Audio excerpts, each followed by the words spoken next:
खबर शामिल करते हैं डेरा गाजी खां से। डेरा गाजी खां पुलिस थाना दराहमा की मनशियात फरोश के खिलाफ कार्रवाई। मनशियात फरोश गिरफ्तार, 2140 ग्राम चरस बरामद। डीपीओ डेरा गाजी खां मोहम्मद अली वसीम की सुपरविजन में मनशियात फरोशों के खिलाफ भरपूर कार्रवाइयाँ जारी।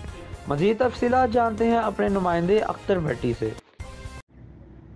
जी, तफसीलात के मुताबिक पुलिस थाना दरामा ने मंशियात जैसी लानत के खात्मे के लिए कार्रवाई करते हुए मंशियात फरोश मुलजिम मोहम्मद रिजवान वाल्द अब्दुल खालिक कौम खाक सकना चार ठाकरे वाला मौजा समीना शर्की को गिरफ्तार कर लिया। गिरफ्तार किए गए मुलजिम के कब्जे से 2140 ग्राम चरस बरामद करके मुलजिम पुलिस थाना दरामा में मुकदमा दर्ज कर दिया।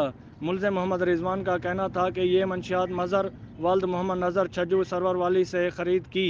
इस मौके पर SHO थाना दरामा सादिक हुसैन का कहना था कि मंशियात जैसी लानत के खात्मे के लिए हम भरपूर कोशिश कर रहे हैं। जी।